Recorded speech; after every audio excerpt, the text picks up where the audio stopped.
I know that none of our listeners have a 401k with their employers. Oh, go ahead. I know this, right? None of you are in a retirement plan associated and sponsored by your employer. Oh, okay, I'm wrong. Well, then that's actually a good thing that I'm wrong. Because guess what, guys? Things are changing. We've got some new rules. Yes, and they involve one of the most precious aspects of your compensation, your 401k. And it might even go deeper than that because, well, why should anything be simple, right? You're listening to The Human Resource. And my name is Pandy. And today I have with me a retirement advisor with the Rosselot Financial Group, Todd Ywait. Now, what you don't know is that Todd and I have known each other for a very, very long time. And I just won't cut him any slack at all for his New York background or for his wonderful cultural personality. And if you know me, you know that the two of us in the same room. Worse yet, when I'm bringing him in to work with a client, it can get very colorful sometimes. But Todd has helped me out in so many different ways, and I just could not. When I saw what was going on and some of the changes that were coming, I just had to give him a call and say, "Hey, you're not putting on any webinars. You're not talking enough about this, and I've got a platform where I need you." So, Todd, thanks for coming and sacrificing yourself and your time. Thanks for having me, Pandy. And any time. He knows how to deal with me. Let me just say that. He knows how to deal with me. How long have you been doing financial planning? So I've been in the financial services business since October of 1987. I started specializing in employer-sponsored retirement plans in 1994. Okay. So you're an old shoe like me. You have seen the evolution of these plans and all the changes. Absolutely. Yeah, and this is not something that employers themselves or anyone listening to the show that has HR responsibilities. This is not something that they should ignore or walk away from. Right, they're going to have to address it at some point. Yes. Now, when did the Secure Act come out? Well, the Secure Act 2.0 just got passed in the appropriations bill that was passed by Congress, and it went into law December 29th of 2022. Now, there's different effective dates. There's over 90 provisions of this law, and they all have different effective dates ranging from right now all the way out to 10 years from now. Okay, no, wait a minute. That sounds even complicated for the government. Yes. And employers are supposed to know this stuff? Yeah, and unfortunately, the industry wasn't ready. So there's not a record keeper in the land that is ready to accept the new provisions that are allowed in plans, and there's not a third-party administrator that's ready to amend documents yet.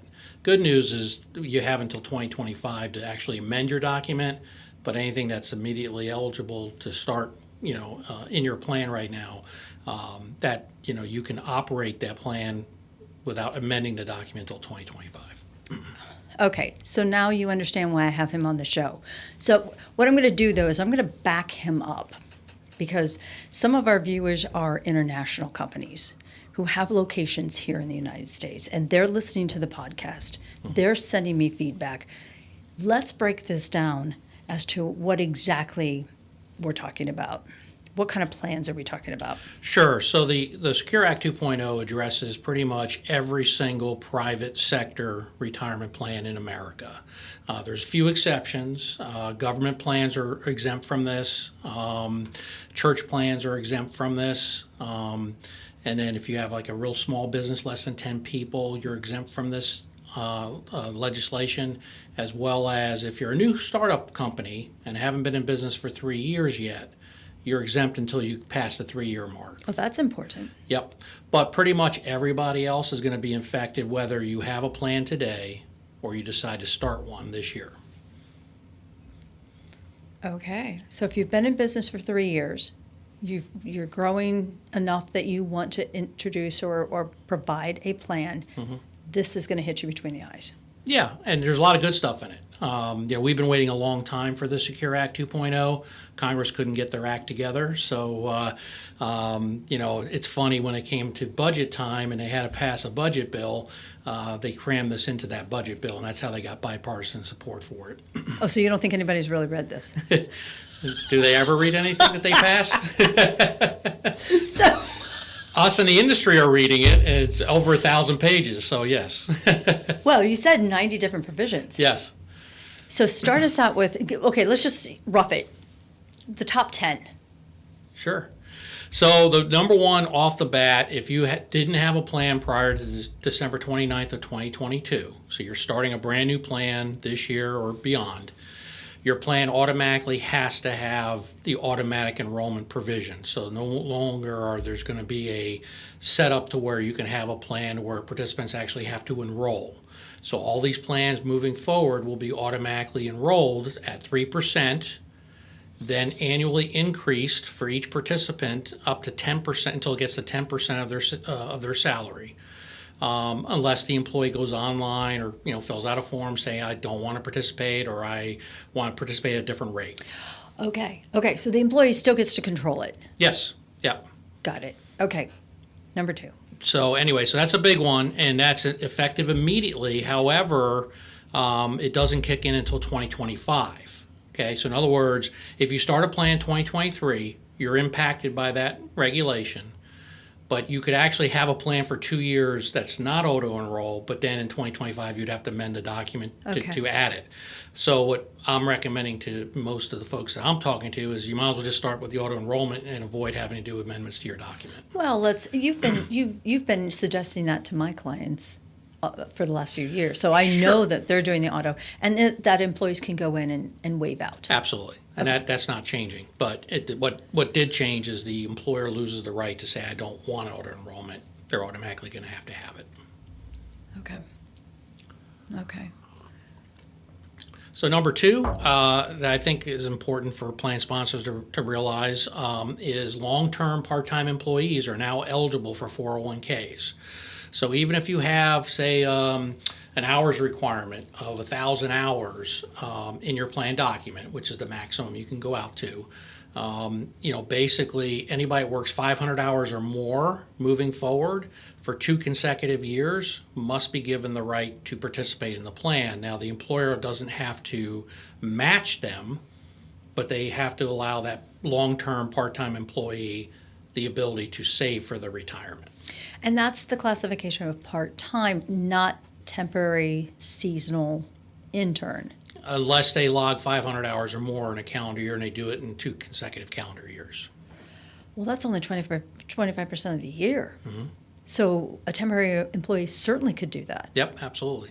So so just say you have a temporary employee for 2 straight years and they log 500 hours for both those years and they come back the 3rd year and they're going to be eligible to start saving some money in the retirement plan.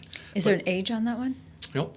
So this could include 17, 18-year-olds that are coming, or college students that are coming back, working through the summer, or working. Well, if your plan has an age minimum of, say, age 21, then those people would not. It doesn't matter how many hours they work, would not be eligible. Okay, so the age still stays. So you could still have an age requirement. Yeah, but some companies, they don't have an age requirement. So if they don't have an age requirement, then anybody logs 500 hours or more, 2 consecutive years, they're going to be eligible to at least save in the plan. And again, the employer will not be required to match them. Okay? So if there's a match in the program, they don't have to give it to that part-time employee. Now, I think the biggest headache for the employer with that rule there is they're now going to have to start tracking hours. Some employers don't track hours. They're going to have to start tracking hours in their payroll system. So they're going to have to work with their payroll provider to make sure that employees' hours are being tracked. Hint to listeners. If you have a temporary employee, most likely that individual is a non-exempt employee, and non-exempt employees are supposed to be paid what? Yes, actual hours worked, which means we're supposed to be tracking those hours, and they're supposed to be recorded in case of an audit. So if you've got a temporary, a part-time, or a seasonal employee, and you're not tracking hours, you need to be listening to more podcasts. Go ahead, I'm sorry. No, it's all good. That's a good message there. So the number 3 thing that I think is important over the next few years is that tax credits have gone up. So the whole point of this legislation really, and like I said, there's a lot of good stuff. There's some bad stuff. We don't really need to get into those weeds. But the good stuff is they're just trying to increase coverage for people, trying to get more people involved in retirement plans, Okay. Including businesses. So what they're doing to try to entice businesses that don't currently offer a retirement plan is increased tax credits. So on the books today, there's always been the first 3 years that you start a plan, you get a 50% tax credit for administration costs. And the other 50% you can have a tax deduction on, okay? And that's up to a maximum of $5,000 a calendar year. That's been in the books today. They just changed that to 100% of admin costs up to $5,000 for the first 3 years as a tax credit to the business. And then after 3 years is a tax deduction. But then they added up to $1,000 tax credit per employee for matching. Oh, that's very good. So if you don't have a plan, you're going to start a plan. The first 3 years, depending on the size of your company, the first 3 years you pretty much could have no cost as an employer. I mean, yeah, you're laying out money, but you're getting the tax credits. So it's that is a very positive thing. Very. Okay, good. Give me another one. All right, and that's effective immediately. So anybody starts a plan now, it's effective immediately. The next one I think that's important is they're increasing the catch-ups for older folks. So the catch-up contribution is an additional contribution an employee over the age of 50 can make, and it's been on the books. And this year you can do a $6,500 contribution in that bucket above and beyond your normal salary deferral. Okay. What they're going to start doing starting in 2025 is for people that are 60, 61, 62, and 63 years of age, they're going to be able to do the catch-up with either the greater of $10,000 or 150% of whatever the 2024 catch-up limit is. Oh, my. So for those 4 years of your life, you're going to be able to have a souped-up catch-up contribution. And that goes into effect, 2025 plan years. It goes into effect. Yep. So not quite there yet. But if I'm going to be over 63 in 25. Well, if you're over 63, then you're back to the normal catch-up. For some reason, they put in age 60, 61, 62, and 63.